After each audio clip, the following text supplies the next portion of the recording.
Já, ég ekki með núna fréttir tilbúnar. Ég með eitthvað hérna sem ég var búin að segja á þetta á Instagram.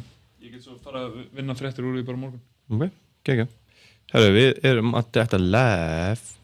Alright. Ég held það bara. Ekki. Já, kæri barda unnandi, það er 5. lótan sem heilsar ykkur á fallegum mánudegi eða þegar þú ákast að hlusta á þáttinn og vera með okkur í fjörinu. Það var mjög skemmtilegt síðustu helgi þar sem að við veðmálafíklandir töpum miklu pening. Ég græddi fullt af pening, takk fyrir. Já, einmitt. Og á var náttúrulega partí í míningarnum, úsik á móti Dubois, góð stemning og eitthvað og bara allir hressir og svo rennið Ritter á móti Vittikar, næstu helgi. Back to back, 2 helgar í röð hérna í míningarnum. Já. Það geggjað. Það nefnilega svolítið skemmtilegt. Þannig að það má menn með að gera sér ferð þangað. Já. Það eitthvað sem spáð rigningu all land og þetta engin ferðahelgi sko. Nei, nákvæmlega. Allir að fara að ferða næstu helgi eftir það. Heldur betur. Þetta verður bara MMA helgi. Jú, ég held það. Ég er búin að undirbúa mig fyrir næstu helgi, eða fyrir Vestmannahelgina. Nice. Ég ætla að gera ferðin okkar Já. Ég hef búin að leigja með svona kúkukamper af því að ég tippaði svo geðveitt vel inn á Gulbjörnum tíma, vann ykkur 1000 eurur, tók 1000 eurur og leigði bara svona kúkukamper í heila viku. Þannig að ég get bara að byrja að fara á Akureyri, æfa í BJJ Atlantic ef þeir verða með æfingar í kringum Vestló. Svo get ég bara farið, Vestfirði, farið hans á Ísafjörð eða farið austur og komið á Selfossi og eitthvað svona. Ég er bara að taka hringinn sko. Já, geggjað. Og bara, glíma á alla sem eru til í Turkið. Já, glíma á alla, því vil verið sveppaðar ógeðslega mikið í Vestló. Þannig að það er alltaf svona planið. Ég er hefi spenntur. Já, það er skemmtilegt. Já, ef það er einhver hlustandi sem er út á landi og langar að taka móti mér og þá Þú ættir að vera með svona Instagram eins og Krogman. Var ekki múin að segja frá Er það gæðin sem er fighting his fans? Já, alltaf day one of fighting my followers till I get knocked the fuck out. Þú ættir að vera með svona Ég bara knocked the fuck out. Hann var einmitt knocked out bara í fyrsta vídeónu og hann bara láta mig þetta og halda þessu áfram eitthvað. En hann er komin á alveg eitthvað, þú veist, day 20 og eitthvað. Já, ok. Búin að vera knocked out nokkuð svona. Já, geggjaður.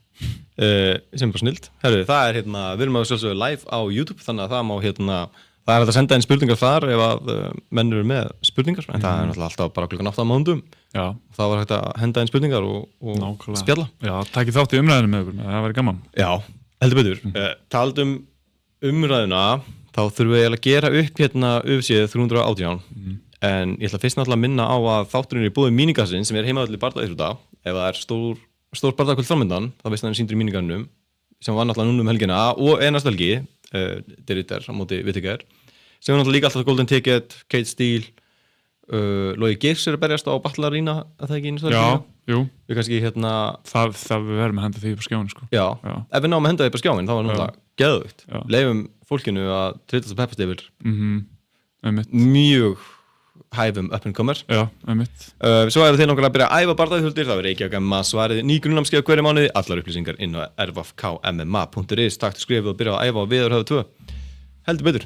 Herru, ef að vinda okkur aðeins inn í það eða? Já, endilega. Þetta var kveðjubardaginn hans Dustin Poirier. Já.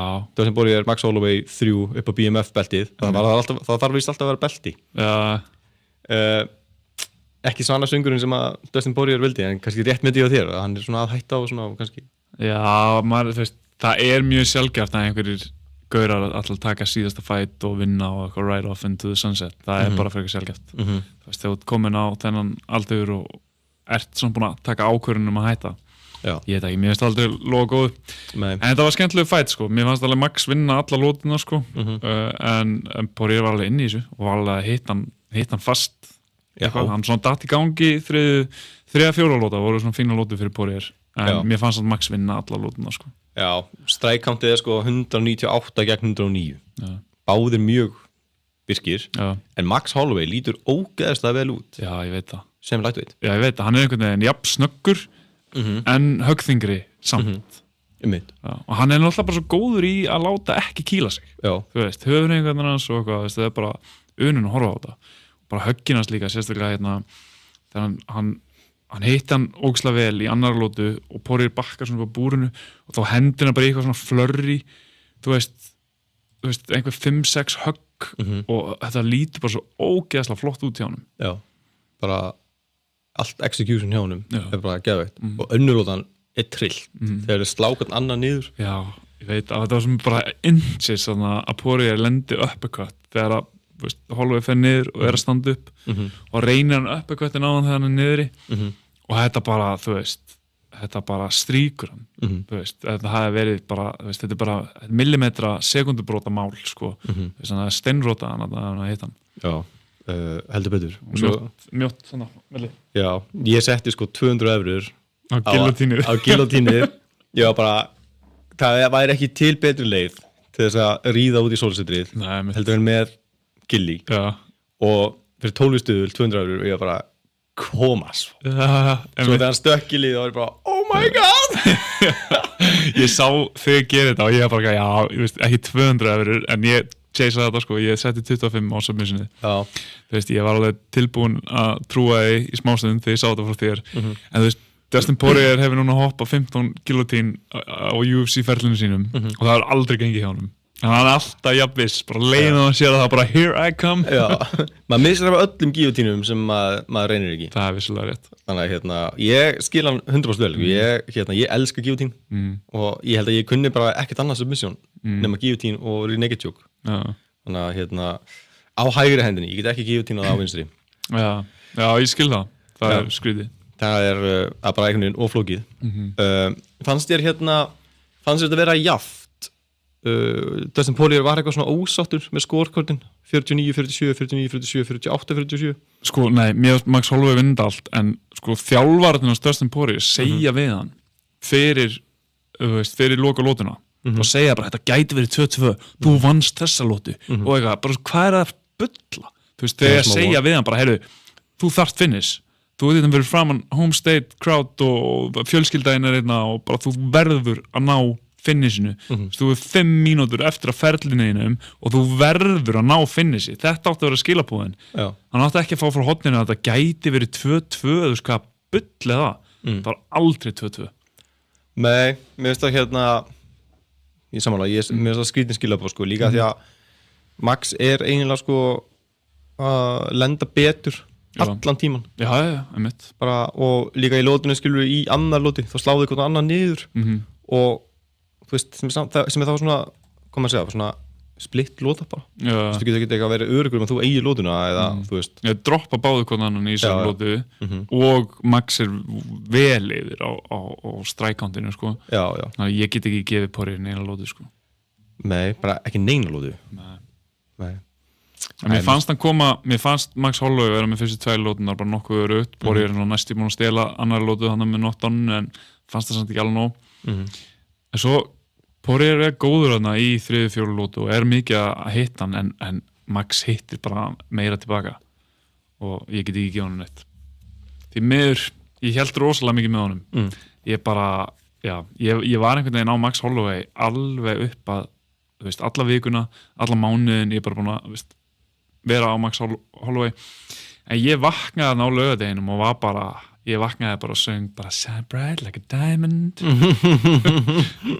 þannig að ég var alveg komin yfir Poirier hann á loka deginum sko og náttúrulega setti smá pening á hann og hafði trú á þessu sko en svo bara þetta byrjaði að maður nei, Holloway bara allt og fucking góður Já, hann er bara sko þetta var líka bara svona boxbardæ allan tíman og þetta eru, þú veist, báðið mjög góði bóksarar en mér fannst það svo klárt, skilum við eins og allir ætti að vita að Max Holloway er besti bóksarinn hann var alltaf í featherweight og svona með þeim betri í lightweight Mér finnst það bara besti bóksari í UFC punktur bara, eða sko og bara að hafa þetta bara þetta bóksuð allan tíman eða skott sem en ég svona fannst það kannski pínu svona leika inn í styrkleikana en kannski líka að þetta var síðasti bardaginn að þá vildi hann ekki gera þetta að einhverju glímu vesnis Ég það fann bara ekki opening fyrir það sko Já, þessu getur alltaf forsað nokkuð Já, en þú veist ég meina bara hættilegt líka skjóta einhver blind takedown og eitthvað, þú veist Já, ég er ekki segjandi að gera það blind kannski en svona, en já, kannski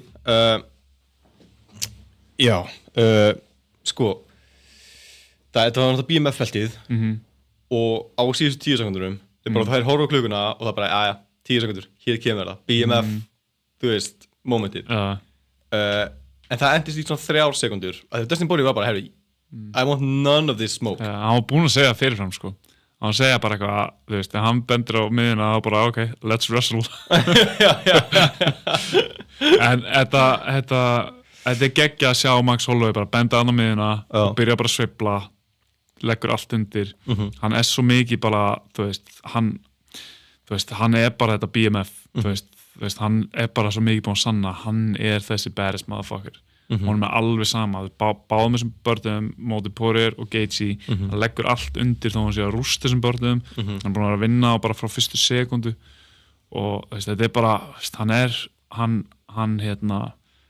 þú veist, bara þessi merking baddest motherfucker, veist, hann gefur þessu svo mikið vægi. Já, 100%.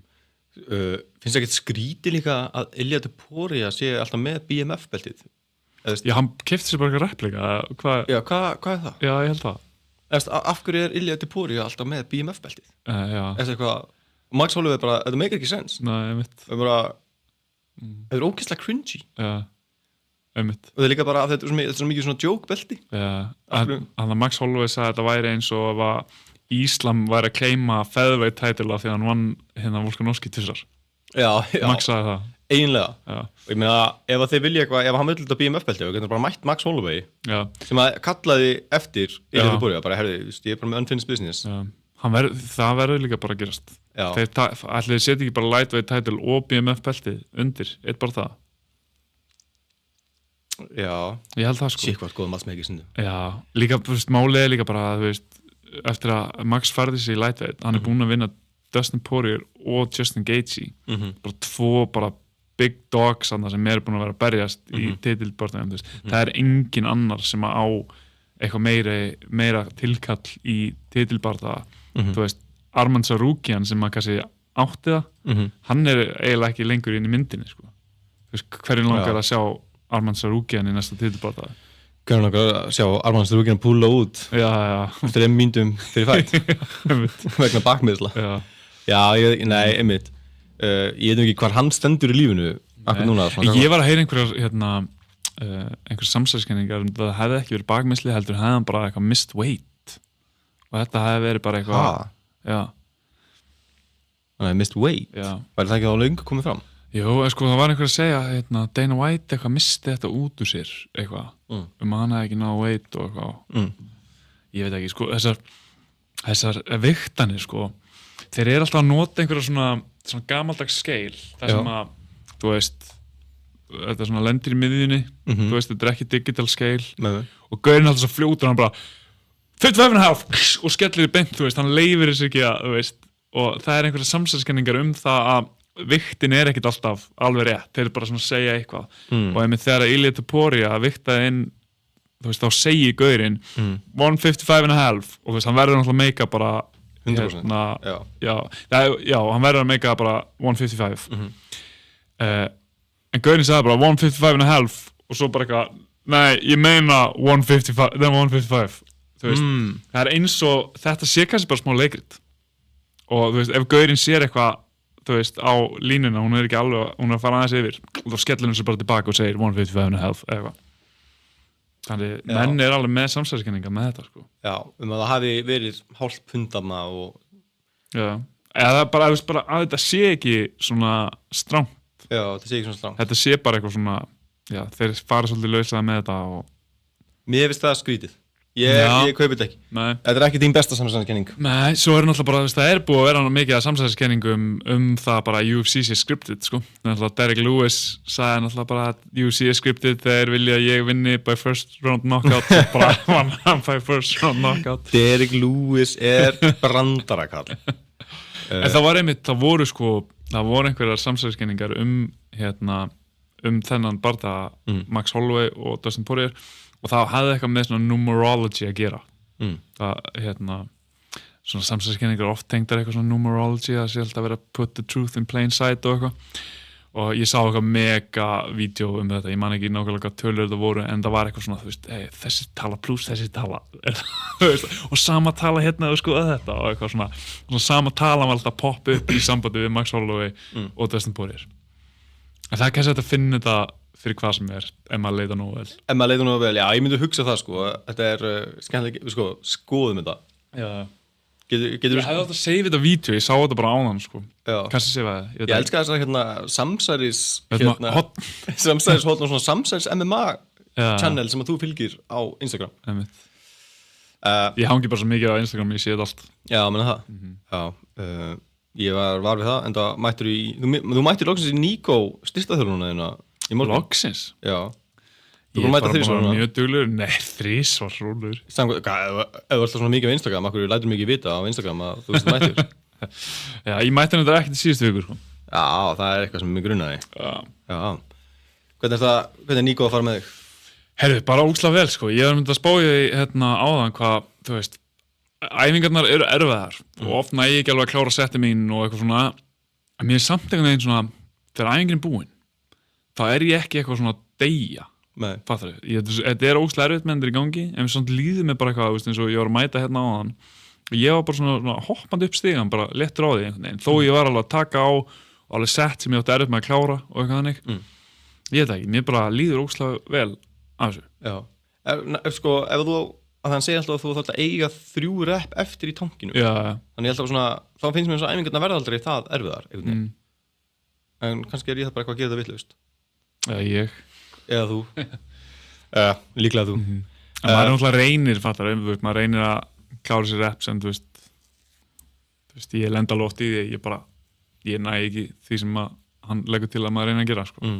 Nei, ég skilji. En það er alltaf komið maður. Já, það er alltaf komið. Ég elska Níko styrstaþjálfun, ég finnst það geðveikt skemmtilegt. Já, það er skemmtilega ræðingar sko. Já, það er líka bara svona AB-system og þetta er ekkert eitthvað svona push-pull, það er svona lóðrétt eða lárétt. Já.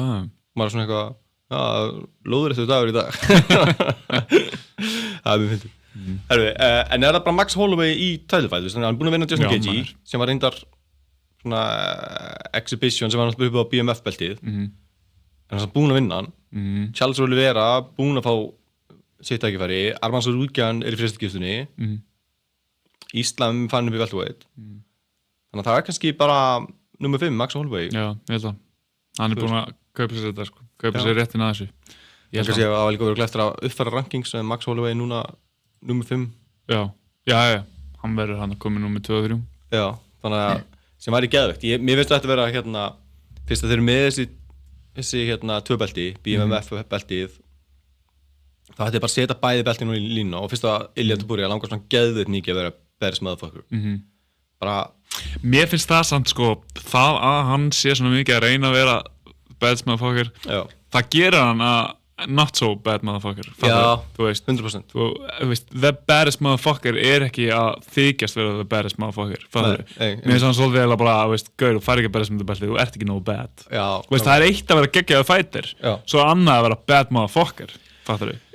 Þú ert eiginlega meira bad motherfucker eða þú ert svona, tegur þú lífið mér alls saman? Já, nákvæmlega. Er þetta eitthvað belti sem ég fekk fyrir að vera bad motherfucker? Nei, mér alls saman. Já, nákvæmlega. Það er það sem að bad motherfuckers gera. Já. Þetta minnir mig á eitthvað svona annað koncept, en ég eiginlega, nei, ég vil ekki gera það. Svo ekki fara út að hála nýs? Nei, ég ætla ekki að fara út að hála nýs. Fyrsta skipti? Já, ég ekki það að þættinu mér er cancelað, bara að einhver hlustandi er kannski eitthvað hnyggslegar. Það eru nú ekki fyrstskipti. Nei, og líklega, og ekki í það síðasta heldur. Sem ég geðveikt, en við kveðjum hérna Dustin Poirier, ég birti grein inn á MMA-fréttir, þar sem að MMA Mania var búin að gera óslega skemmtilega grein ferilinn hans Dustin Poirier. Já. En þetta er náttúrulega geggjað ferill. Klikkaði ferill. Þú veist, fyrsti maðurinn til að reyna ekki tjóka Michael Chandler. Svo náttúrulega bara barðaðin við Conor.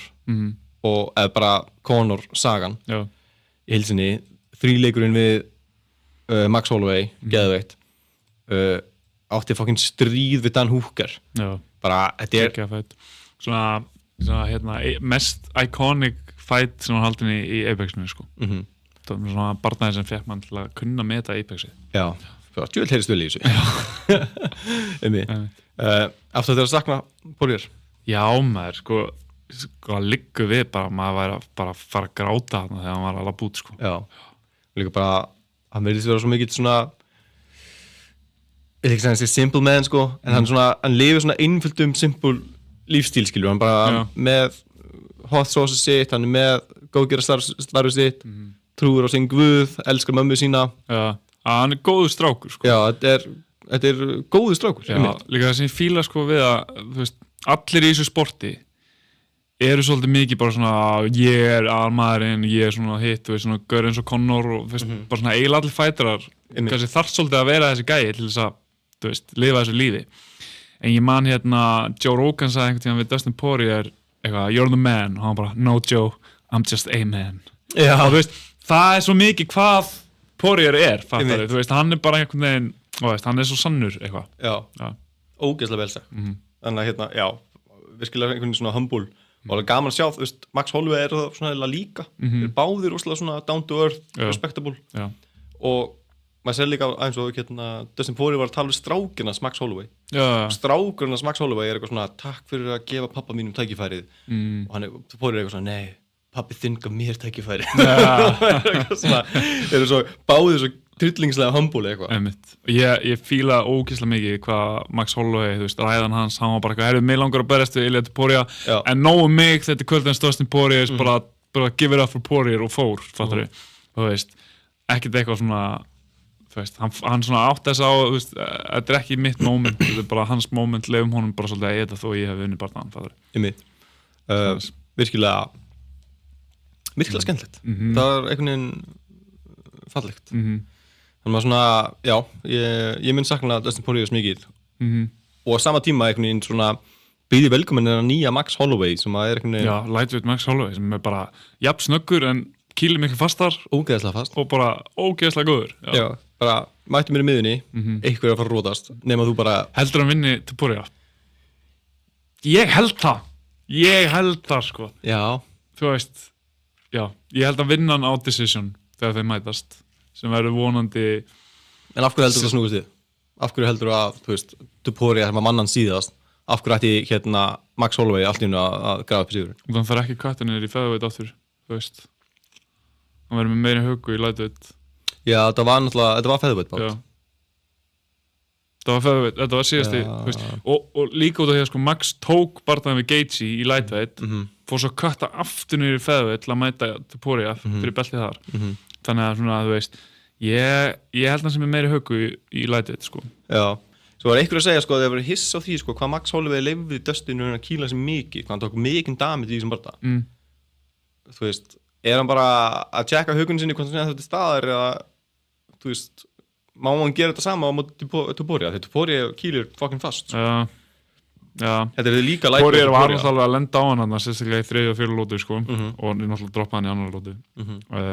Þunghögg sko, en ég veit ekki, mér fannst allan að þú veist, þó einhverja sem höggu voru þung þá fannst mér einhvern veginn aldrei eitthvað í hættinu að hann rótaðar á einhverjum svona höggum sko. Nei, kannski ekki. Skilvægt, herru, Paulo Costa gjörsamlega skólaði Roman Kopylov. Fyrir bardagann, þá hélt ég að Roman Kopylov myndi pússa peysið, ekki leyfa Costa að slaka á og Costa myndi svona byrja að fjara út með tímanum.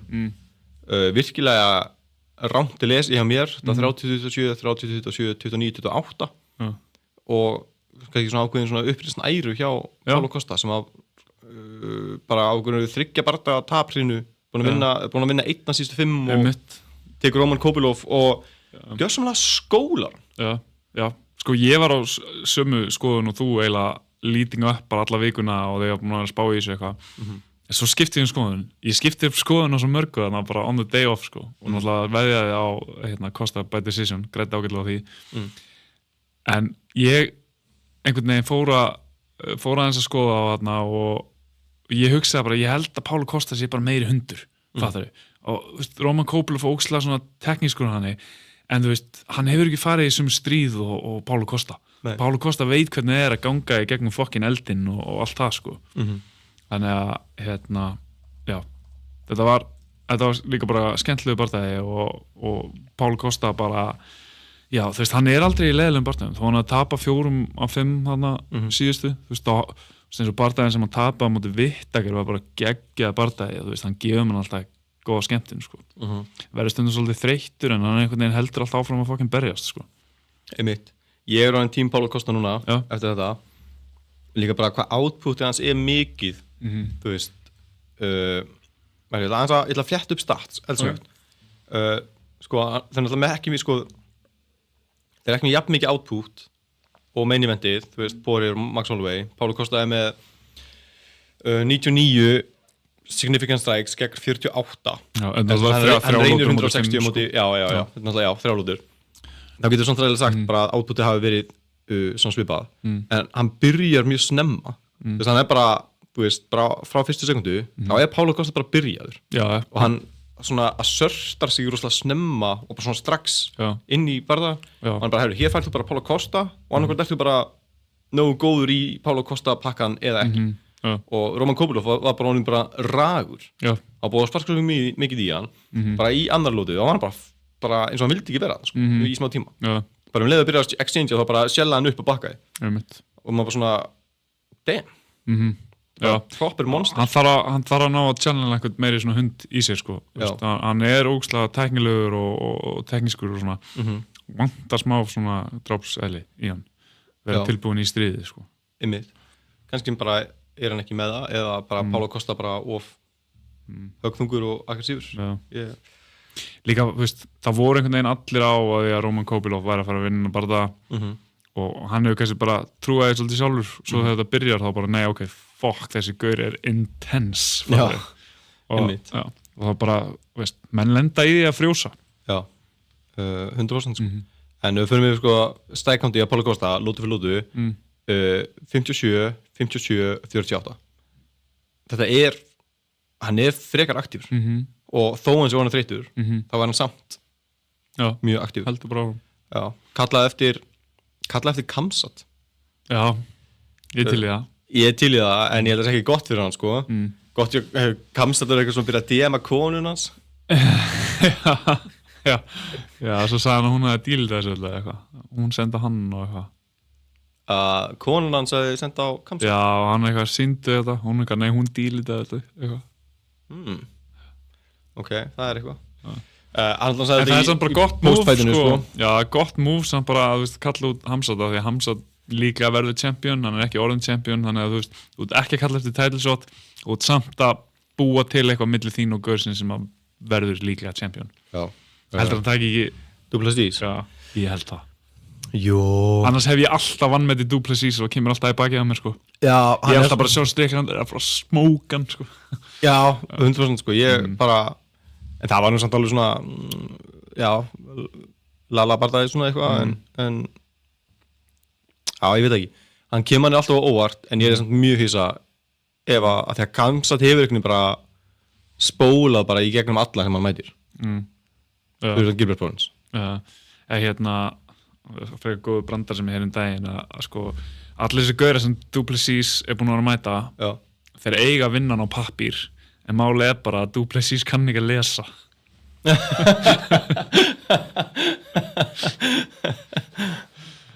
ok, það er ógeðslega fyndið þetta svo fyndið hvað hann einhvern veginn þú veist, maður horfir bara á hann og maður einhvern veginn þessi gauð kann ekkert, svo bara vinnur hann alla lítur út en það veit ekkert hvað hann er að gera eins og bara eftir síðasta barða á móti, svona Strickland með mig kom svo mikið á svona Duplessis og svona Homer Simpson klippum eða svona Simpson klippum það var svo ógeðslega fyndið sko að byrja það saman en bara skemmtilegt, þannig að við fáum mögulega Paulo Costa á móti Khamzat en það er svona, þú veist, það er bara mánuður samt til að Khamzat mætir Duplessis þannig að það bara make sense að hann verður kannski bara má Paulo Costa vera næsti title contender make það sense eða? Mér finnst eins og að sé fleiri mennan í deildinni sem að eiga kannski meira tilkall í það fyrir hann búin að vinna eitt bardaga núna þú veist, það er alltaf fullt af mönnum í milliveitinu sko.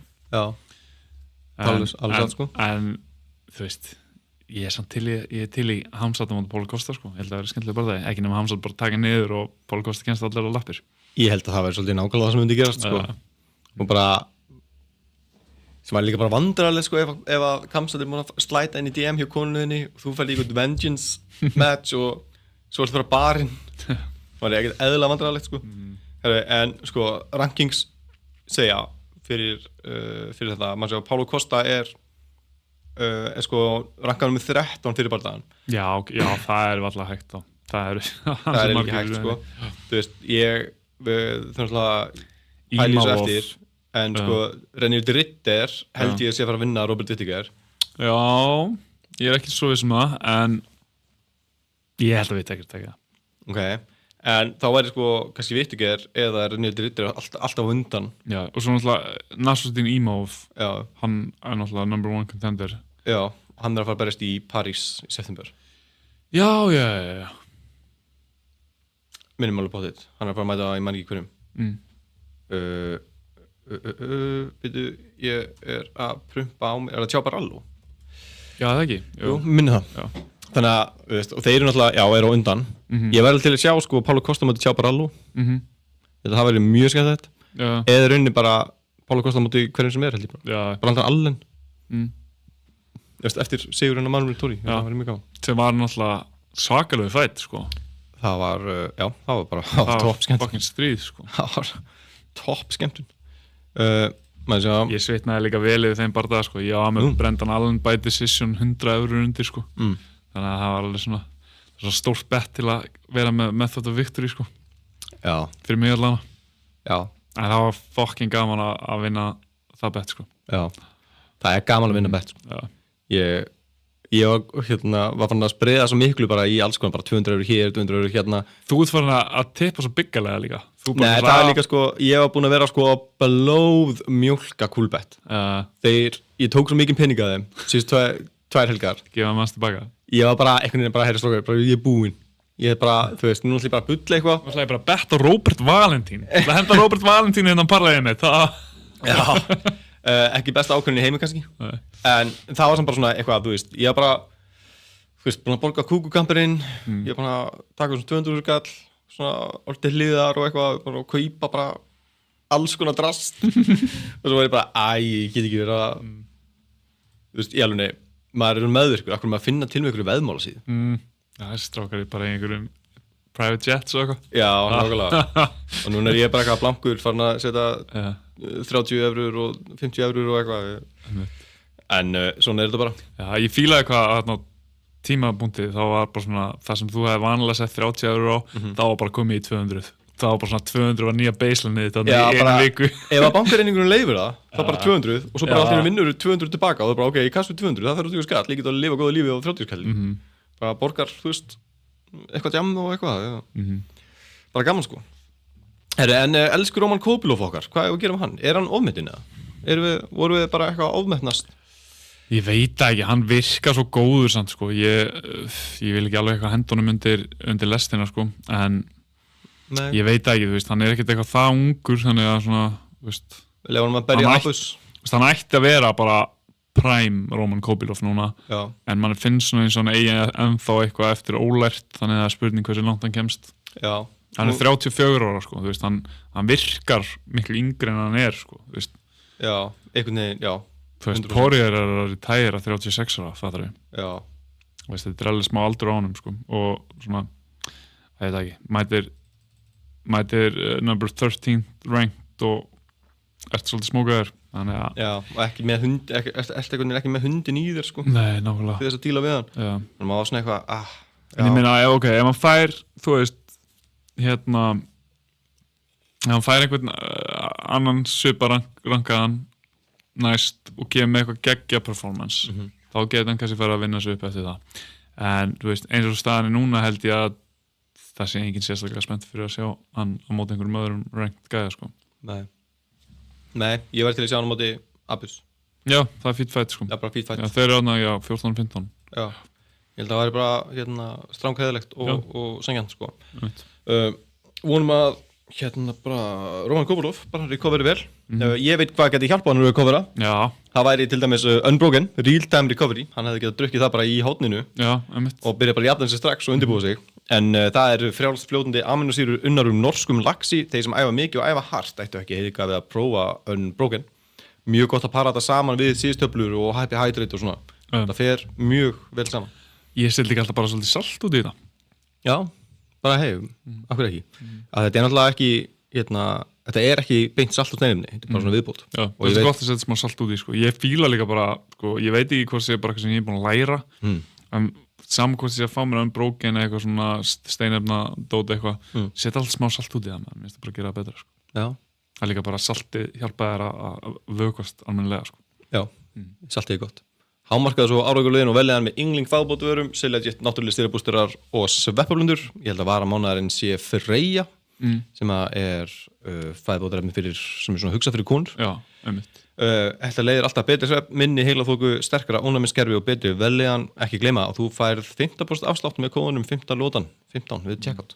Sko, mér líður svo vel eftir að við byrjuðum allir þessi Yngling, sko. Ég á svo miklum kokteil, ég á einhverjum 15 töflum á dag, sko. Já. Og það bara, ég byrja daginn á sveppablöndu, Æri Símos og Siljajet og svo þegar ég er búin að fá mig fyrstu máltíðina mína, þá tek ég allan að testapakka, sko, þú veist, Fadosiaeð og testabústurinn, Ashwagandha og allt það sitt, sko. Ég sko, fekk að heyra daginn bara, þú ert svo ofvirkur og ég bara, ég er ekki ofvirkur, en svo er ég bara, ég er búin að vera bara geðveikt on, bara ég er bara búin að vera on it, bara síðustu mánuði. Og ég trakkaði bara 100%, bara þegar við byrjuðum á þessu Ynglingdóti, fórum eitthvað að vinna með þeim og þeir voru að lefa okkur að prófa og eitthvað. Ég er bara búin að vera þú veist, ég er í 2 vinnum, í rauninni 3 vinnum, sko. Maður er samt bara með orku og til í meira og bara... Einmitt. Og ekki bara, maður bara fungerar, endalaust. Nákvæmlega. Þannig að þetta er miklu svona betri orka en það sem þú fengir kannski úr svona loser juice. Já. Bara, gegja, sko. Já. Ég finn mikið mun, sko, eftir að byrjum á þessu öllu, sko. Já, svo mílpreppa ég alltaf töfluna mína í svona box. Svona gamla svona... Gömul kona. Já, ég er svona svo ung gömul kona. Ég er svona með, bakdollur svona Monday, Tuesday, Wednesday. Já, en nefnilega ekki, sko. Ég er með svona gamla bakdollur og ég skamt alltaf bara í kannski svona 10 daga. Svo er það bara stakkað inn í skáp og geta bara svona sótt eina tóma bakdollu. Það er bara með allan skamtið inn þar, skilur. Það er sniðið. Þetta kannski gera það. Já, þetta er... Hversu mikið tíma alltaf í þetta að vera alltaf mikið mismandi krukkum og eitthvað. Einmitt. Þannig að maður er bara... Fá maður bara svona skamt tilbúin. Þetta er... Ég veit kann maður á þetta, maður. Þetta er virkilega skemmtilegt. Herru, ein sjokking niðurstaða sem að kom... Sjokking úrslit sem að voru helgina. Já. Daniel Rodríguez sigraði Kevin Holland á Decision. Já. Ha? Sko... Ég var með Kevin Holland by KO sem single bet og var með hann á parlay. Ég paraði saman Kevin Holland KO og Paulo Costa Decision. Ef Kevin Holland var svo nálægt til að klára hann í 3. lóti. Ef hann hefði bara fucking klárað hann sem hann bara, ég skil ekki hvernig hann gat ekki bara klára hann. Hann var bara með hann on skates, hann var alveg out. Hann þurfti bara 1 högg viðbútt á reynir eitthvað svona flying knee sem hann hittir ekki og ég var bara, fuck maður, ég var alveg brjálaður þarna heima, sko. Það kostaði um 70 skall að hann náði ekki að klára hann. Sko, fyrir alla veðmálafíklarna núti, sko, það var rangt að segja að hann hafi kostað ekki 70 skall. Já, þú veist, hann var búinn að rota hann þurfti bara svona poti hann, fattar þið? Þú veist, hann hefði getað blásið á hann og hann hefði dottið niður, sko. Já, Kevin Holland er ekkert í þessum blowjobs. En shit maður, bara, fuck. Það hefði verið svo næs að fá hann auka 70 skall þarna.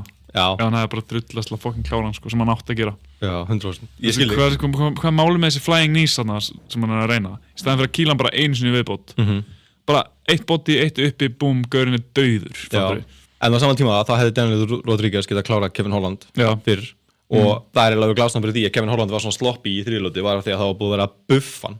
Já, kannski, það er rétt. En ég held sko að Kevin Holland hafi átt eitthvað vesen með að kötta.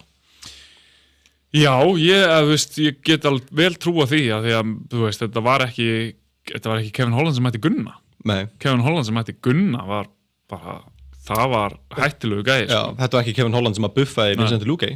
Nei, nákvæmlega. En kannski bara ómikið að berjast fjórhúsunum á hálfu ári. Hann var að tala hann vildi 6 barda á þessu ári fyrir þennan bardaða, sko. Já, hann er bara góður leið með það, á hann 2 eftir. Já, nákvæmlega. Með þessi náttúrulega 5 á einu kalendar ári, sko, 2020. Þannig að hann gæti náttúrulega alveg gert það, sko. Hann er náttúrulega alveg vangefinn, sko. Típan í það, sko. Hann er náttúrulega alveg, sko. Alveg vangefinn, sko. Daniel Rodríguez, erum við að vann með Daniel Rodríguez? Ég er bara... Já, þú veist, hann er bara, þú veist, hann er með hendur og hann er fucking hundur. Já. Og hann getur alveg stríkt hvernig sem er. Það er alveg glórulaust að hann hafi verið köttaðar allan tímabili. Það var út á styrum. Já, reyndar. Hann var fjall á lifuprófi, sko. Einmitt. En hann er þá á En styrðan hafa virkað. Já, hann er bara I'm back and I'm juiced, baby.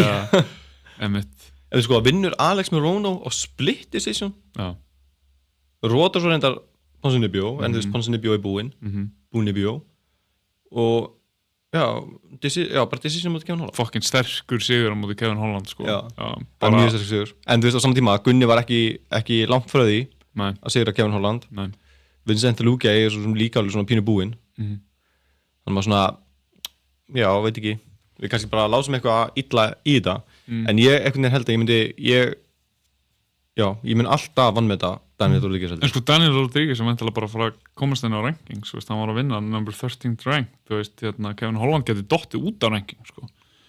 ég myndi halda Gabriel Bonfim sé að fara dett út á rankings og D-Rod hoppar hann inn það var það ekki bara sangjandi ég held að sko þú veist, ég væri til að sjá D-Rod bara á móti öðrum top 15 gæja næst sko að þú veist, hann á alveg skilið eftir þessa framistuðu sko, hvernig væri að gefa D-Rod bara Carlos Prates og drepa hann eða þú veist, eða ekki þú veist, ég held að hann geta alveg styrkt hvað þessum hvernig væri Daniel Rodríguez á móti Jeff Neal væri það ekki bara banger væri það ekki bara Jesus Brawl og læti ég held bara Carlos Prates, Jeff Neal jafnvel bara Gabriel Bonfim það væri bara allt mjög skemmtilegt matchup sko að hann var búinn að tapa fyrir Gary og svona ég ætla að geti teikt sig takmarkað upp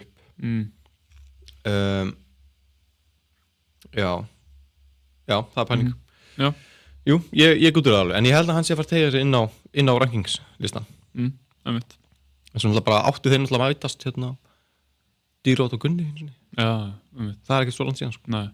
þannig að það hefði líka verið góð fætt sko. en veist, hann er engin glímugæði sko. þetta er bara ef þú nennir að standa fyrir framan hann og benga sko. en svo við sem þegar hann undir gólfið þá er hann svona ekki að gera eitthvað glóríur sko. Þetta var svona tildulega rólegu fætt 77 significant strikes á móti 82 en bara D-Rod bara hitti betur og þetta var alveg bengar sko. Veist, þetta var alveg mikil skemmtun alveg frá byrjun sko. Það var þannig sem það Patricio Pitbull móti Dan Ige ætlar aldrei að hætta að hafa svona mikla trú á Dan Ige? Nei, ég er líka bara að hata Patricio Pitbull ég er bara, eftir fyrsta bardagana sem móti Jair Rodríguez það sem hann gerði ekki neitt og bara ákveða að standa í kicking range sem móti Jair Rodríguez og bara, leifa hann að buffa sig ég var búin að betta pening á hana því að mér fannst highlight reelið hann svo skemmtilegt en ég held að Dan Ige myndi róta hann sko. Ég sá það alveg fyrir en það gerist ekki og ég veit ekki, var Dan Ige kannski bara eitthvað ekki alveg svo oft síðan betri sko. Sko Pitbull er held ég bara svo erfitt að eiga með hann sko. Hann svona hann gerir eitthvað, hann er svona rólegur hann gerir ekki of mikið en þegar hann lætur vaða að þá bara lætur hann vaða hann er með sko 56% significant strikes mótið 37% þannig að hann er miklu meira hvað maður segja að svona hann er svona meira calculated sko bara hitti vel, sparar orkunum sína og berst alltaf bara svona sinn leik sko ég held að sé alveg svona ég held að sé erfitt að standa mót honum sko en Dan Ige kannski bara líka bara pínu Dan Ige mér finnst Dan Ige hann er svo gatekeeper gæ hann er bara einhvern veginn og að kappaður sko hann er game hann er með kraft í höndunum allan í fyrsta róti en svo svona fjarar svo fljótt undan honum eitthvað 19-10 núna mótið Pitbull sem er 37-8 þannig ég er bara mér finnst svo þetta er bara fýtt bardagi fyrir Pitbull til að sína að hann er Pitbull þannig að sé sko ég held að Pitbull sé að það ekkert að gera neitt í þessu dild Akkur ekki heldur hann sé að fara að berja sem titil í UFC Nei ég sé ekki alveg fyrir mér Nei, kannski ekki hann var eitthvað orðað við Josh Emmett var ekki Josh Emmett hættur það? Nei, mann var ekki eftir því Nei, kannski er ég örugglega en það er alltaf ekki að vera orðað þá að Pitbull mæti Josh Emmett ég til það ég tek Emmett by KO because fuck Pitbull Æða, ég er bara einhvern veginn ég er eitthvað bitur út og ég veði á Pitbull þannig á móti Jair Rodríguez. Já, þú mátt ekki vera svona ótrúlega saltaður, þú setur salt í allt sem þú setur ofan í þig, sko.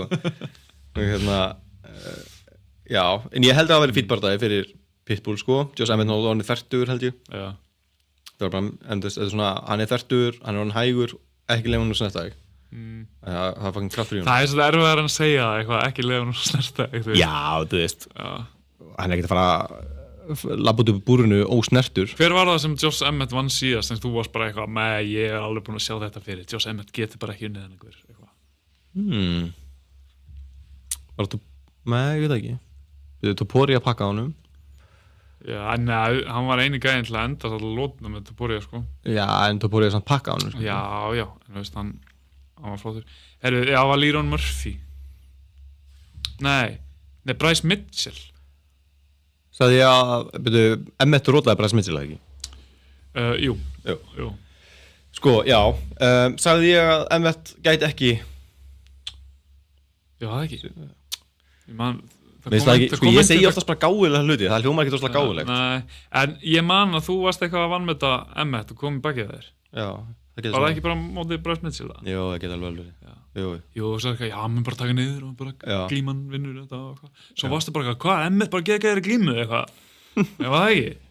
Ég man ekki, þú varst að reyna upp einhverja minningar sem ég er löngu búin að gleyma, sko. Ekki horfa á mig. Þú búin að grafa þetta djúpt. Já, þú veist, ég er ekki eins og vissum þetta hafi gerst. Slakað á. Ég já, getur verið. En ég er til í Patricia Pitbull á móti Danny Gay.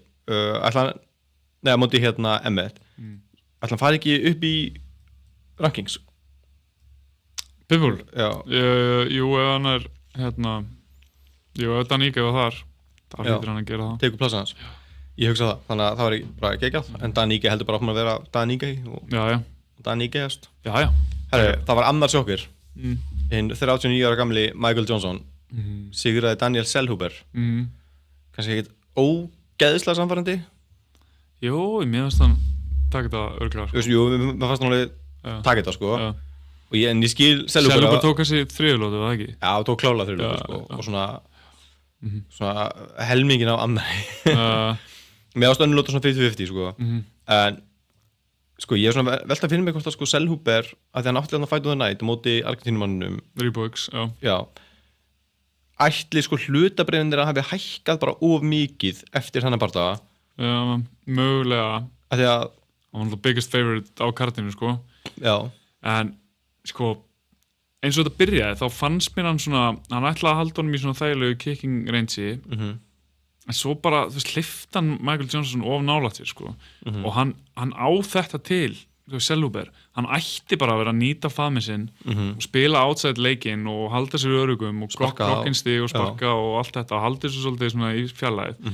En hann leyfir Michael Johnson að pressa, þú veist, hann er aðeins of til í bara, þú veist, og líka, svo fyrir hann að stíga á móti, þú veist, ég veit ekki, mér finnst það svona, hann er off game í brawl einhvern veginn, þegar hann gæti bara verið að spila meiri outside leik og líklegri til að vinna og mér fannst svona, hann var að reyna það að halda honum svona fjarlægð með spörkum en Michael Johnson var bara svona að ná að close distance þannig að hann var að reyna þessa hluti þessi háspörk, en hann var einhvern veginn svona of nálátt honum fyrir spörkinn til að lenda nógu vel þannig að þetta svona, já, hann var kannski með rétt gameplan en misti það bara frá sér.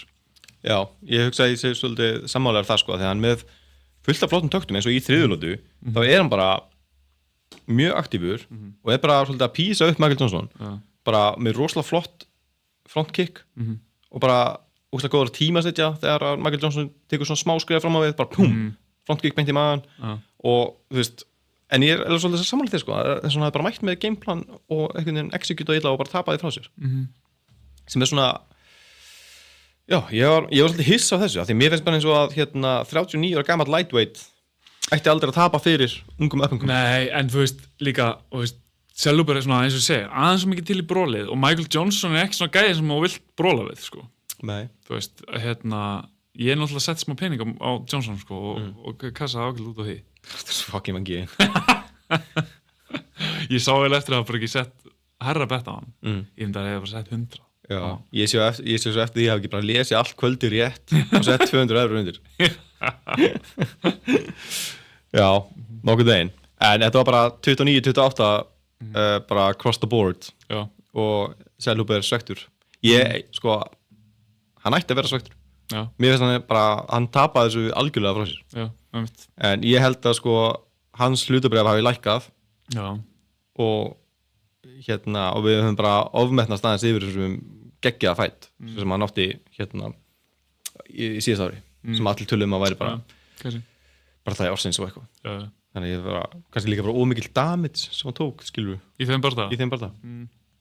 Tók hann alltaf eitthvað ára að koma tilbaka eftir hann fór í þann barða. Já, einmitt. Já,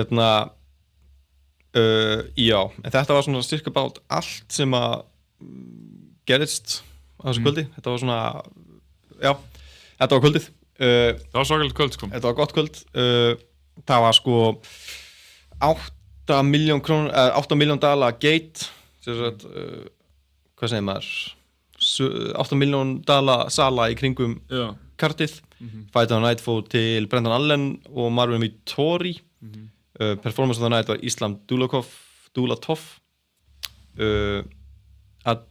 Adepa Gutier og Karl Judis. Sko, Gutier og Judis, þetta er mjög spennandi sem ég hlakka, fætara sem ég hlakka mjög mikið til að sjá aftur, sko. Já. Og Gutier bara, Robert Valentín, ég skil ekki okkur að vera að setja hann að gæja inn með svona skeppnu þessu Gutier, sko. Það er bara svona, þú veist hvað, þetta var bara einu möguleikin í stöðinni, hann erði bara stútað leið, fattar þau. Þú veist, bara Robert Valentín, hvað er þessi gaur að gera það? Bara aðdæmdur fílan. Já, það. Hann náttúrulega hvað, hann er frá Sviss. Já. Þannig að það var svona, já, kannski heil þjóð sem er hægt að fá að tjúna hann inn. Já, það sé bara það. Og hann er eitthvað sem tekist á ykkur víkingur og eitthvað. Já, tekist á víkingur. Já, talaði að guðurnir höfðu sagt honum, hann var á okkur sveppatrippi einhvern veginn og guðurnir sögðu honum að fara að berjast og hann var the favorite one og eitthvað. Já, ok. En ég getum ekki séð að það sé eitthvað rætast úr því, sko. Og þessu sveppatrippi í honum. Já, einmitt. Já, ég kassa allan á Gutier first round. Já, það var gott bett. Ég fór í hinátturina og kaus underdoggi. Ég trú ekki að þú hefur setið saman parlay og bara settir Robert Valentín á parlayið, bara klæðilega. Já. Og bara svona, hvernig get ég 100% tapað þessi parlay? Robert Valentín. Já, sko, þetta er svona lottómiðar, sko. Lottómiðar er svo skemmtileg. Já, ég hef reyndar ég setti Robert Valentín einhvern tímann á parlay, sko. Þegiðu. En það var í fyrsta skipti, þú veist. Eftir það þá sá ég hvað Robert Valentín er ógeðslega lélegur og ákvað að gera það aldrei aftur, sko. Já. En það var fyrsti bardaginn hans, þú veist, hann var bara eitthvað algjör underdog og ég bara eitthvað svona, 12 í stuður. Já, ekki aftur, sko. Nei, ekki aftur. Herru, annars var þetta Holloway, fyrsti maðurinn í sögunni til að verja BMF-beltið og það eru einhverjum sem vilja halda því fram að Poirier móti Holloway 3 sé talin Fight of the Year contender. Nei, það var ekki eins og Fight of the Night. Já, mér finnst það mjög skrítið hjá MMA Mania að vera að segja þetta. Já, það var einhver Fight in daginn sem að, hvað var það aftur, einhver geggjaða Fight in daginn sem að ég var að kalla Fight of the Year nominee í fætinum. Já, ég man ekki hvað það var, sko, en já. Það er svo mikið að slagsmálum í lífinu okkar að er þetta að halda utan þetta. Einmitt. Það er einn gæði sem ég langar að benda á frá þessu karti líka, að Nikolai Veretinnikov sem sigraði Francisco Prado. Já. Þú veist, þetta var splitt þessi bardagi, þetta var hörku bardagi og þessi Veretinnikov frá Kazakstan bara drullu fokkin spennandi gæði og bara hlakka ógeðslega mikið til að sjá hann aftur, sko. Já, mér varst þú einmitt svo galinn að hafa bettað á Prado þarna. Á Prado? Ég bettaði ekkert á hann. Nú, ok, mér varst að segja það. Varst ekki með okkur palli? Nei, ég mitt þú veist, ég þekkti Prado betur en ég ákvaða bara svona, þú veist, þetta var ég held að hafi bara bókstaflega verið eini bardaginn á öllu eventinu sem ég var ekki með neitt bett á. Kjaftaði. Bara því ég var svo óviss þetta, sko. Kjaftaði. Ég var að hallast að Prado. Þið fá að fara í gegnum Coolbet-reikningin minn. Nei, ég hef bara farið í tjattið okkar og ég veit, þú ert búin að taka screenshot og senda mér. Nei, það er lygi. Það er ekki lygi. Já, ok, þú mátt sanna það fyrir hlustundum og fylgjendum. Já, ég ætla að sanna það fyrir hlustundum. Hvað þú ert ógeðslega mikið bara, þú bara kemur einhvað inn, kveikir á mikrofónunum, streymar eitthvað drasla YouTube og lýgur að þjóðinni. Þú veist að allt þetta verður notað í efni þig. Í næsta klánrýði. Já, svo enda þú með trúðaháskóluna. 100%. Já. Heyrðu, Prato fór kannski á lottó með hann. Prato fór kannski? Já, þú veist, ég gerði eitt, þú veist, það sem bara, þú veist, allir bardaðarnir á kartinu. Já. Og, Prato fór úr hann. Já, ætlar að borða sokkarna þennan núna? Já, eftir rétt. Já, kannski bara þetta búið. Já, einmitt. En þú veist, það telst ekki, ég var ekki að veðja á hann fór á 15 leg parlay, fattar þau? Já, ég gerði það sama með Robert Valentín og þú bara, svo vitlaus, blablabla. Ég var að segja nákvæmlega sama við þig og þú sagði við mig á hann. Já. Nei, þú sprengtir eitthvað 5 leg parlay með Valentín, það ekki? Þú varst alveg með bara flott parlay í kringum þetta allt bara voða fín, setti 300 €. Svo var það Robert Valentín, hendi 50 skalli bara, Robert Valentín. Var það ekki 300 €? Nei, ég held að það var 200 € eða eitthvað. 100 €? Nei, það var 300 €. Nóni. Við þurfum ekki að rífast eins og gömul hjón, sko. Ég gerði svona seðil með svona 12 bördum. Já, var það bara sá? Já, á lottómiðanum. Já, það var bara lottómið. Þegar maður setur, þú veist, maður ætla bara að stakka 100 € eða eitthvað og fá bara 1,5 milljón tilbaka, sko. Lottó! Þú veist, þannig já, meðan þar, sko.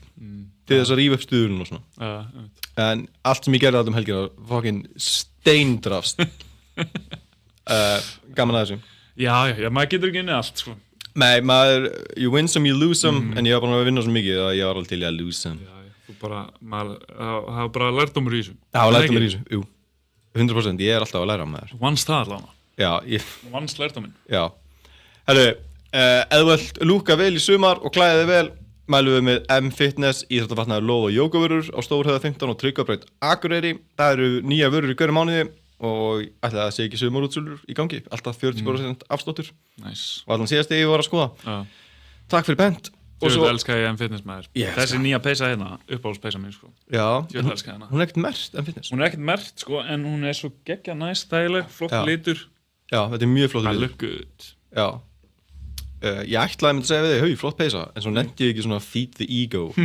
Ég hef ekki gott að þið, sko. Nei, og ég elskar líka, sko, M-Fitness og Níko Stíslaþjálfur svona saman, sko, að þetta oft svona víð íþróttaföt, svona hettupeysunar í M-Fitness svona oft víðar og eitthvað. Svo þegar maður fer úr þeim þá maður bara fuck að vera í góðu formi. En ég þarf ekki að sína neinum það. En já, það var alltaf gaman. En það er líka hægt að fá þú veist, ekki bítföt, bara góðan íþróttafatnað. Ég elska bara bólina frá M-Fitness. Já, þetta er bæði þú veist þessa íþróttabóli sem svona nokkur neginn eins og raskart, þú veist, eitthvað svona polyester dæmi. Líka bara, þú veist, cotton-bólinir. Já, bara elska það. Þú veist ekki föt. Herru, svo það ástoð okkur indi. Prepparinn Makrosbar, auðvitaðleginn til að borða holt. Prepparinn á Suðurlandsbraut og Orkunni í Vesturlandsvegi. Það ítalska skólinn sem ég reyna að tyggja ofan í. Já, það ekkert nýtt að frétta það. Úr hvað? Prepparsmálum? Preppars ferðum þínum. Það alltaf bara ítalska skólinn. Rosa mikið, sko. Og ég, sko, já, ég bara fæ ekki nóg af þessu. Ég reynda að elska ítalska vefjuna, sko. Ég fæ mér alltaf vefjur. Hefurðu prófað skóluna? Nei, ég bara fengið mér vefjur, sko. Hlustaði á mig, maður.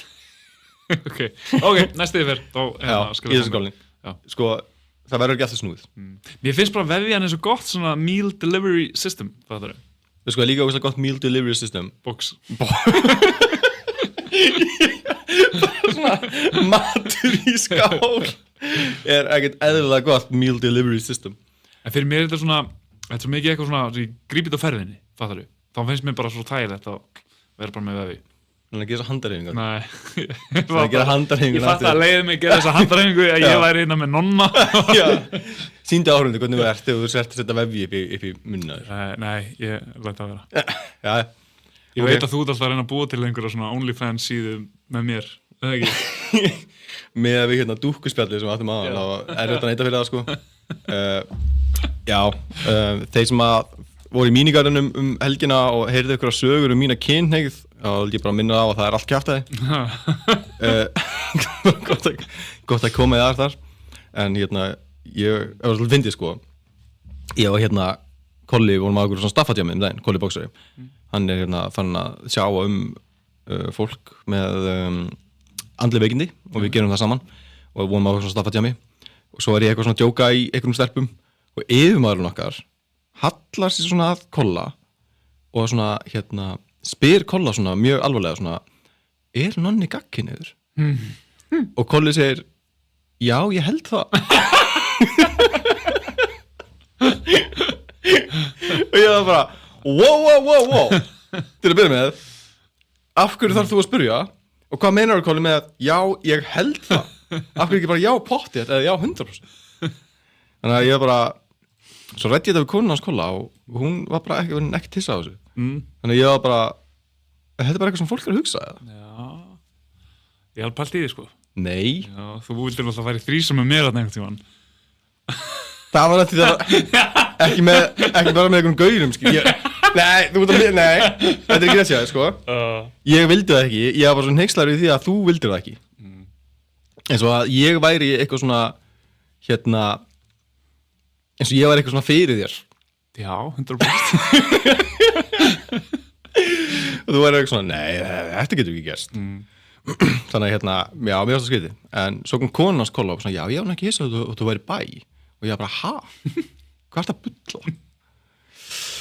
Þannig að ég heldur bara slökka allar svona sögursagnar núna ok, þú er bara kynnt undir þessu sko nei, ég er að drepa þetta í fæðingu og segja fólki að ég er bara straight as an arrow ég segi að gera svona Instagram-vídeó þar sem þú tala bara við kameruna já. Og lætur allir vita já, og láta ykkur vita að ég er ekki gay já, gott ráð ég fyrir í það ég hérna já, herri, hérna það er mest annað að frétta heldur en sögursagnar mína kynhneigð Dana White hafnar því að Jon Jones fái pláss á White House-kallinu herri, já, mér fannst það svolítið skrítið að þú veist, akkurru, eða þú veist út af hann hefur verið eitthvað svona fram og tilbaka með að berjast á Aspinall já, er hann ekki basically bara að segja ég vil berjast á Hvíta-húsinu og Aspinall er einu gaurin til að berjast við, eða þú veist er ekki svolítið að segja bara, herru, þú ákast að bara neita því basically að berjast á Aspinall ógeðslega lengi, veikeitar svo beltið þitt eftir að hafa lent í öðrum skandal og hérna og hættir svo við að hætta að því það kom eitthvað White House card og þá vill allt í hennu berjast shortest retirement ever já, bara ekkert eðlilega kannski elskar hann bara svona að setja met hann bara, ég ætla að hætta að setja met því að styrsta retirement já, eins og ég sé þetta er að við erum búin að vera að bíða eftir Jon Jones sem Aspinall, bara forever svo var þetta bara, við mistuðu þetta frá okkur en svo núna allt í einu þökk Trump, legend þá er þetta aftur orðið að veruleika en þá er Dana White eitthvað, nei bara út af hverju Dana White bara eitthvað svona stolt í þér eða eitthvað því bara, já, eitthvað svona out of spite bara, þú púlar ekki eitthvað svona þú heldur ekki þungavættdeildinni í ykkur gíslingu í 1,5 ár en við vorum bara að fara að fá það sem allir eru búin að biðja og Dana White var bara, nei, þú varst ekki að fara að fá það af því að Jon Jones heldur deildinni í gíslingu hættir svo bara og Dana White er eitthvað svona, við vilt ekki sofa á þessu og bara daginn eftir hann er bara að sofa á þessu það var bara nýtt bílslis runaway mál ég hefði Dana White sér bara eitthvað svona nei, ég get ekki tekið sens við því hvað ef Jon Jones heldur bara áfram á Jon Jones það er bara það versta sem geti gerst fyrir þetta Hvíta-húskart er bara Jon Jones heldur áfram að vera hann sjálfur ég skil þetta alveg frá svona business sjónum mér hver er áfram meina venda? bara ég og þú eða eitthvað já, til það ekki Dana White verður bara I have some great podcasters we're gonna bring them to the White House it's gonna be a rematch fyrsti barndaginn var svo geggjaður Trump er bara this guy, so bold you've never seen a guy so bold before það væri mjög skemmtilegt en fyrir utan það allir þessir Darren Till og Tony Ferguson er að fara hérna mæti boxingin fyrir Misfits ég sko þeir eru að fara að boxa og sko hérna Tony Ferguson er að fara að mæta Salt Papi sem er sko 6'2" sem boxari og er bara eitthvað tölvunörd með gleru eitthvað influencer já, einmitt eitthvað Asian kid sko lítur ekki út eins og hann eigi að vera stíðin í ring sko nei, lítur ekki út fyrir að eiga að vera að boxa við Tony Ferguson og ef að Tony Ferguson tapar gegn Salt Papi guð minn góður Tony Ferguson þá bara það er ekki afturkræft fyrir hann Það svolítið bara það. Herru, en við múum líka með hérna Usyk múti Dubois. Já, ætlum við ekki að fara í fleiri fréttir. Ég með eitthvað smá hérna, sko. Já, eða eitthvað frétta hjá þér. Sko, ég náttúrulega talaði ég manni hvort það var síðast þáttur hérna Sean Strickland. Hann sem sagt dreðst hann inn í hring og kýldi gaur sem hafði eitthvað svona fagnað. Og núna hann bara komin í eitthvað bann. Bara eitthvað Athletic Commission bara búið að setja hann í temporary suspension og hann fær ekkert að berjast það. Já. Hann búið að koma sér í klandur. Já, það sem leiðilegt að ég var mjög spenntur að sjá Strickland aftur. Veit það eitthvað hversu lengi eða? Nei, þetta er ekki, það fylgdi ekki sögunni allavega, sko. Nei. En þetta er eitthvað temporary suspension. Ok. Ég get ímyndað mér margt verra, en bara svona lengi sem hann sé ekki bara eitthvað alveg út í kuldanum og alveg út í kistunni, sko. Það var það rosa leiðilegt. En hann sem sagt, þú veist, já, þá eftir að vera eitthvað svona hearing, einhver svona, hvað segir maður, réttarhöld, þú veist, þetta er hérna Nevada Athletic Commission og það verður eitthvað svona hearing og þá kemur ljós hvað, hversu, þú veist, hvort hann fóði eitthvað lengra bann eða hvernig það virkar. En mér finnst það líka bara, það er fínt og svona gaurar, þú veist, þú bara eitthvað kornir á og það getur verið hlaupinn og lemmi einhverja gaur og það er fagna, fattar við? Þá var gaurinn að sagt eitthvað við henni, hvað er að þér? Hleypur ekki hann inn og kýlir mannin? Nei, 100% ekki, sko. Og það hefði bara verið glórulaust ef hann hefði bara komist upp með þetta og allir hefði bara sjónstrykland. Já. Það er bara fínt, fattar við? Það myndi gerast í, þú veist, fótbolta, það er því bara season bann, þú veist, á einhver þjálfari myndi fara að kýla einhvern leikmann. Já, 100%. Ég skil samt alveg, sko, ég skil Sean Strickland að það hafi verið, sko, tilfinningar í þessu og eitthvað, en þú mátt ekki berja neitt, sko. Ég man bara sem vel eftir því þegar, það var Interclub, Reykjavík Gamma var þarna Interclub fæst þar og Remek var eitthvað glíma. Remek sem er boxþjálfarinn niður í Reykjavík Gamma og á okkur Interclub glímu og hann eitthvað svona meitti sín hnénu og eitthvað svona tappar eitthvað fuck maður, ég meitti mín hnénu og eitthvað og gæinn og vinnur hans byrjaði bara að fagna geðveikt mikið. Þá fékk ég svona bara neðan þú hætti að vera fucking þroskaður. Gaurinn var líka bara svona einhverjur eða eitthvað, sko. Ég var bara svo reiður út í hennan gaur. Ég var brjálaður, ég hefði getað púlað Sean Strickland og kýlt hennan gæja, sko. En það var bara eitthvað svona að því hann var að fagna yfir því að hafa sigrað eitthvað ómerkilega glímu að því gæinn meitti sín hnénu og ég var bara eitthvað svona nefnir þú aðeins. Ég held að það hefði mögulega bara verið svolítið greindarskertur bróður hans eða eitthvað svona. Gæi var ekki all there, sko. Nei, þetta er líka bara einhverju breskar rottur, sko. En það var samt, ég var samt bara, ég veit ekki, ég var brjálaður, sko. Já, gaman þessu. Herri, ef við ekki aðeins að fara ykkur áfram? Ég er svona svaka frétt, sko.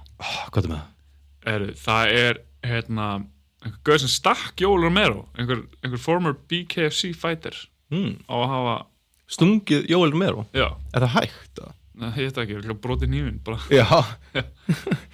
Og hvað, veistu hvað er þetta?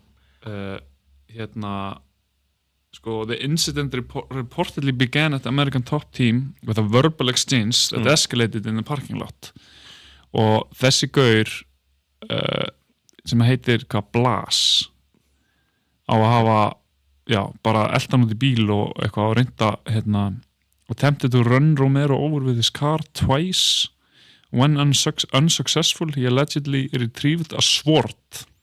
Not a knife. Sverð? Já, það virka ekki nýfur við brotnaði bara. He retrieved a sword from his trunk and struck Romero in the arm and hand. Romero was reportedly hospitalized, suffering tendon damage. Shit, ok. Það er multiple unnamed sources er búin að confirm þessi detail, sko. Og gaurinn var handtekinn en var svo sleppt hérna. Já, og það er enda grjótart. Hver er bara með sverð í bílinu sínum? Það er enda grjótart, sko. Já. Shit. Það er vel hart. Já, það er eitthvað. Ég þarf að follow upp á þessu sögu. Usyk Dubois var í beinni útsendingu á mínigarðinum. Er einhver sem á séns í Usyk? Er ekki Usyk bara fullkominn boxari sem gerir aldrei mistök? Hann gerir ekki mistök. Nei, við erum að bíða að hann Kolli mætur honum. Já, Kolli sagði við mig daginn, eða á mínigarðinum, bara þetta er örugglega eini boxarinn sem hann myndi ekki vinna. Bara, Kolli horfir bara á hann og bara, ég get ekki vinna. Hann bara, þú veist. Já. hann bara, is that good? Það sem allir að tala sko, að, þú veist, Usyk ekki bara bestur í dag. Usyk mögulega bara the greatest of all time, sko. Já. Og það alveg eitthvað hægt að fara rauk fyrir því. Mér finnst mjög áhugavert með samlíkingarnar með Usyk og Muhammad Ali. Þess að heyra það? Nei. Sko, þeir eru báðir 6'3" og þeir eru báðir núna þrefaldir undisputed world champ. Þeir eru afmæli sama dag og þeir hafa báðir orðið gold medalist á Ólympíuleikunum og þeir eru með sama reach.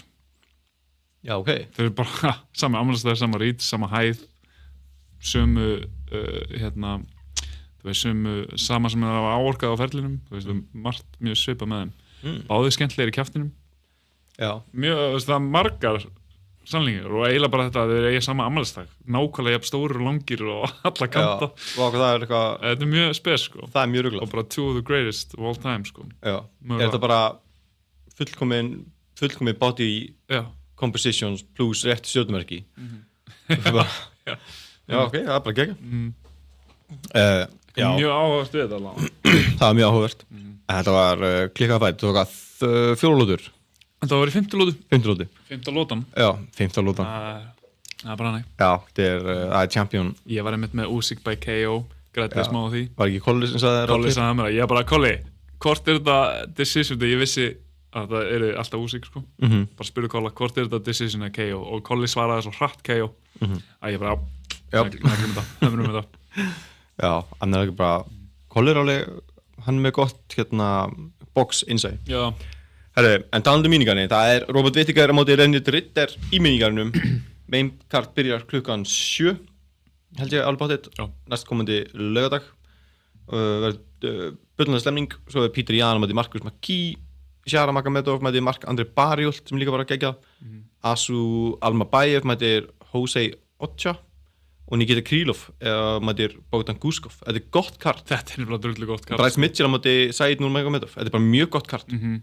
Já, bara, þú veist, þetta svo mikið einhver svona semi-bordum, en samt svona, þú veist, það eitthvað við alla þessa borda. Já, þeir allir spennandi. Þú sér sama hversu neðarlega þú ferð á kartið, þetta bara allt, bara frá fyrsta fæt, þetta verður bara algjör stemming, sko. Já, þetta verður eiginlega bara, já, ég held að verði alveg klikkað. Herru, en hvað finnst þú main eventið? Robert Whittaker móti René Ritter. Bara skemmtilegt, sko. Mér finnst René Ritter bara búin að koma ógeðslega skemmtilega og óvart með UFC, byrjun á UFC-ferlinum, bara vinna 3 sterk nöfn, eða, þú veist, Jalen Mercer, ég veit ekki alveg hversu sterkt það Sebban samt, sko. Já, og þú veist, Kevin Holland og Bo Nickal, þú veist, bara gjörsamlega drap, hæblest Bo Nickal. Það var yndislegt. Já, einmitt. Og þú veist, Robert Whittaker náttúrulega bara búin að vera þarna í mörg ár og berjast þá bestu og ég held mögulega að Robert Whittaker sé of stór biti fyrir Ritter samt. Já, það pæling, sko. Ég held að hann sé betri striker og ég held að hann ná að halda þessu standandi og vinnið á stigum. Ok, ég var einhvern veginn svona að hallast að René Ritter, sko. En það var eiginlega, sko, að mér fannst Whittaker svo gamall. En þeir eru báðir 34. Já, náttúrulega bara Whittaker geggjaði reynslu í UFC, bara búin að vera þarna forever. Og René Ritter kannski svona frekar heppinn með, þú veist, að fá Bo Nickal sem átti aldrei séns, fær Kevin Holland, söpar hann í fyrstu, söpar Jalen Mercer. Ekki Whittaker betri strækar heldur René Ritter? Jú, klálega. En Ritter ekkert eitthvað slæmi strækjar heldur, sko, en náttúrulega það glíman og jiu-jitsuði sem að Ritter sem svona hans aðal dæmi, sko. Þannig að ég held að allan að gameplanið fyrir Whittaker ætti bara vera hreyfanlegur og halda þessu standandi og bara passa sig að vera ekki tekið niður og ef hann heldur þessu standandi þá hann betri boxari, sko. Já, ég hugsa það. Ég held að ég man ekki út að Greg Jones sé búin að vera með Whittaker í þessu kampi. Ég held ekki. Okay. Að Greg Jones bara búin að vera eitthvað í Bandaríkjunum eitthvað að dúlla sér, sko. En afstöðunar eru rosa góðir, þeir eru rosa góðir að verjast sko glímutilburðum og lesa inn í glímuna þannig að ég veit sko, mér finnst það eins og að ef að Ritter reynir jitsið eða glímuna að þá verður búið að svona finna ákveðin svör við honum sko. En þetta verður held ég svakalur bardagi já, ég held það þannig að ég veit að Aron Leó, hann búin að vera hann var að sparra við Ritter já, og nýri Kirkleif já, og Salli líka held ég já, ég rætti ekkert við hann sko en Aron Leó var alltaf bara þessi gæðir ógeðslega góður ég spáði að gefa spánum minna samt nei, ég segi Robert Whittaker já, ég held það, hann næri að halda þessu standandi og veist, hann bara svona aðeins átklassan já, og bara, þú veist ég búin að gera það lengur en þú og bara, ég kannið allt saman þú veist, bara levelið sem að Robert Whittaker búin að díla við sko, en það sem sko, kannski eitt svona X-faktor sem ég var ekki hans rannsaka fyrir þáttinn voru í rauninni tannskemmyndirna sem að biðu Robert Whittaker eftir barndangi Kamsat þannig að hann var að tala um að hann myndi fara í ykkur aðgerð og eitthvað þannig að það er spurning hvað áhrif það hefur já, hvað er að leiða langt síðan það var í október í fyrra já, það er nálgast ár þetta lítur að vera í lagi hann hefur farið í einhverja aðgerð kjálkinu hefur verið eitthvað víraður saman eitthvað já, þannig að hann tala um að það væri já, ég held að það hafi engin áhrif það hlýtur að vera alltaf leið með hann já, en á sama tíma þá kannski veitir Ritter að hann þarf ekki að sökkva þessu nýrnegi tjóki hann getur farið bara yfir kjálkan og það sé á weak spot skilur bara gömul aðgerð og veikur tangarður sko já, kannski þannig að þetta er Ritter meginn í lífinu, ég ætla að skoða þetta betur ég vil væri með að hrættur við fucking nýrnegi tjók eftir að lendi ykkur svona já, það er ógeðslegt sko ég er með fóbíu fyrir þessu ég var svona að glíma við Hákon og hann setti bara framhandleikinu þessi upp í mig og byrjaði að kranka og ég hef aldrei verið jafn fljótur að tapa og hann var bara upp í mér sko og ég var bara glimti þessu vinnur þannig að ég held að ég setja á Ritter sem er á bullandi hæpi og Vákvað fer fram og tilbaka já, ég þarf alltaf að skoða svona meðslasugur ég var búin að gleyma þessu og svo held ég líka bara Peter Jan vinni ég held að Sjara Magomedov já, ég veit ekki með það Aso Albaev, ég held að hann vinni líka og ég held að Nikita Krylov sko. já, og ég held að Nikita Krylov vinni Bogdan Guskov já, ég er samanlega því sko. Ég held að Krylov vinni ég held sko Marcus McGee er fucking skemmtlegur ég trúi því að Peter Jan vinni hennar bardaga en ég held að þetta verði banger sko. Marcus McGee er komin til að fucking slást sko. já og ég held að Mark-André Barrivald vinni Sjara Magomedov já, ég er svona alveg til að kaupa það sko með að við að Sjara var svona skugginu sálum sér síðast tekur hann í einhverja glímu, klessar hann upp á búrið og dreifur hann niður og döðfur hann já, ég held það sko ef það er kickbox bardagi þá myndi Sjara Magomedov fyrir að taka það sko en er hann ekki bara með of mikið weak spot í glímunni eða? Jú, líka blindur og öðru auga já, einmitt ég held að ef Sjara Magomedov klárar hann ekki í fyrstu lótu þá verður svolítið erfitt að vinna decision held ég, hann verður tekið niður hann mun einhvern tíma bakinu ég veit ekki, annars hef ég vannmetið Sjara Magomedov áður sko já, og Mark-André Barrivald þáttu líka svona frekar auðvöldan barða síðast þegar hann tók Bruno Silva já, og gjössamlega buffaði hann sko en Bruno Silva var brotin sál á þeim tíma en svo er hann bara annars fyrir utan þann bardaga þá var hann bara að tapa 3 röð en samt við gaurar þannig séð sko jú. En ég held að Mark-André Barrivald ég held að hann takir það já ég er ekkert að hata það sko en ég hugsa að ég bara sleppi að setja peninga á þetta og svona já, ég held að það sé kannski ekkert sniðut verður ekki kíkin og kúlbetna þess að stöðluna á þessu karti já það er alltaf sniðut já, en það er að fletta yfir fyrir mig eldsnögt, ég kannski gera það sama en svo eru spennandi bardagar sko Amanda Ripa sem að tapaði Ricci er líka skemmtilegt okkur finnst mér eins og þær eiga að hafa barist áður er þetta rematch eða? Ég bara þori ekki að segja það nei, það er átt að berjast það er átt að vera síðustu helgi það var bara fært já, það hafi verið eitthvað svona skattamál já mér finnst það alltaf svo geðu gott þegar menn vil ekki berjast í Kanada út á sköttunum og eitthvað ég held mjög gott að berjast í Abu Dhabi og bara það fara að stofna fyrirtæki í Abu Dhabi já, ég sammála er Abu Dhabi líka alveg þú veist, er það kannski bara hérna Saudi það sé allt bara eitthvað skatta paradísar Já, ég held það ég held að allan Abu Dhabi sé það pottit en René de Ridder mútið Robert Whittaker 2.25 á de Ridder 1.68 Robert Whittaker Já, það sounds about right sko. Já, eða ekki Svo hérna, það bardagið það Damon Blackshear á móti David Grant Þetta verður eitthvað fætt sko. Ég held að setja pening á David Grant hann er 3.55 underdog sko. Já, David Grant er alltaf hann er algjör fokkar sko. Já, ég samt Damon Blackshear ekki sko. En ég held að David Grant geti stríðst sko. Já, ég myndi ekki þóla það sko. Svona hérna Carlos Lille geði skemmtilegur var illa rændur hann í debutinu sínu bara geggjaði boxari mjög spennt fyrir honum ég fann svo til með honum þegar hann var rændur á móti Rinat Fakhretdinov sko.